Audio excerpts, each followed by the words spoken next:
March, we quickly realized once the stay-at-home order was put in place that we had to pivot from being an after-school program to a food distribution program.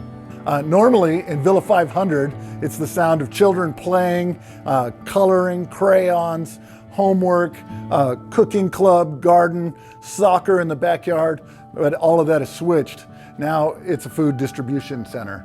That meant that we had to convert everything here at Villa 500 to be food ready for distribution. We had the help of a couple of chefs that helped us do that. We had donations of refrigerators. We were so thankful for the way the community responded. So as a wellness coordinator, I order the food for the week. We work with a nutritionist that guides us. It's more trying to work with the recipes, the traditional recipes they already have, and making those a little healthier. Perla sends me a list on Thursday night, and then I get the opportunity to go out and try to figure out where exactly I'm going to get exactly what she needs in the amounts that she needs at as low a cost as possible.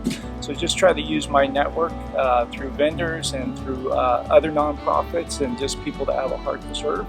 And so we loaded it up and then bring it on over and unload it. So 2,000 pounds of groceries is a feat, but again, God's got people, and thank God you guys got volunteers to come out and help me. One of the neat things I learned a long time ago in college, in a nutrition class, is you want your meals to be colorful.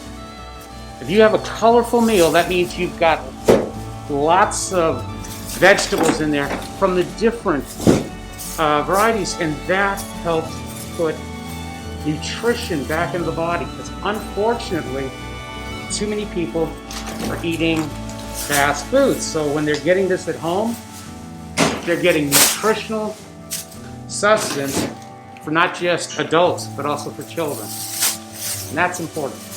Yeah, the families love the meat. They say it's great quality. They love cooking with the chicken.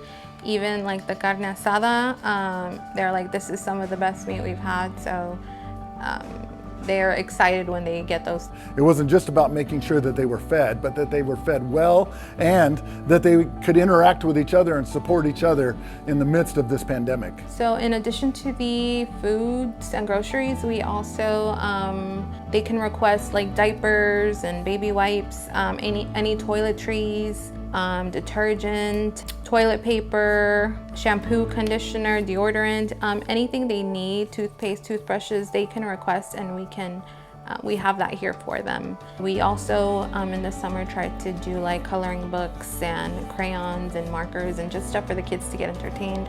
So an average week here is Perla arriving, putting together an order. The order then is delivered on Tuesdays. A team of guys comes and unloads that, and from there, it's all broken down. That's what I'm surrounded by here. When that happens, families come on Tuesdays and Wednesdays.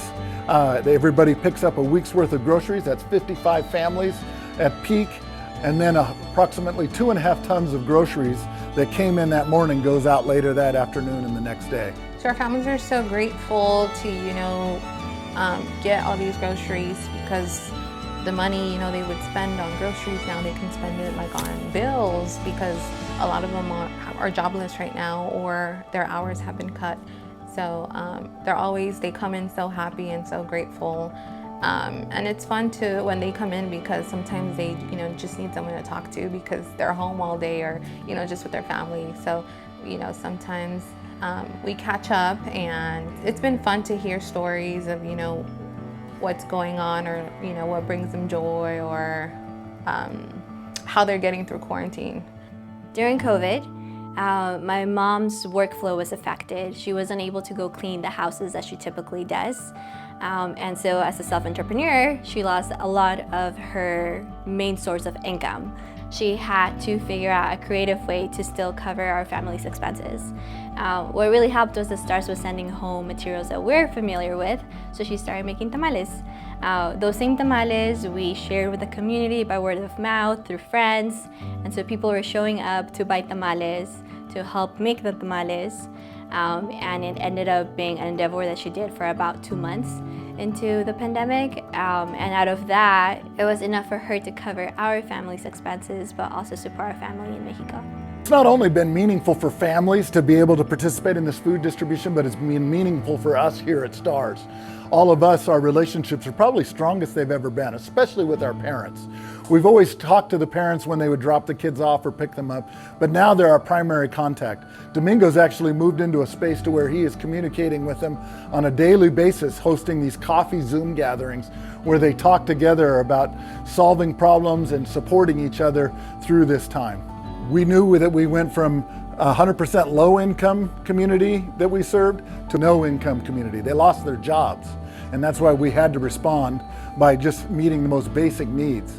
We wanted to make sure that they thrived.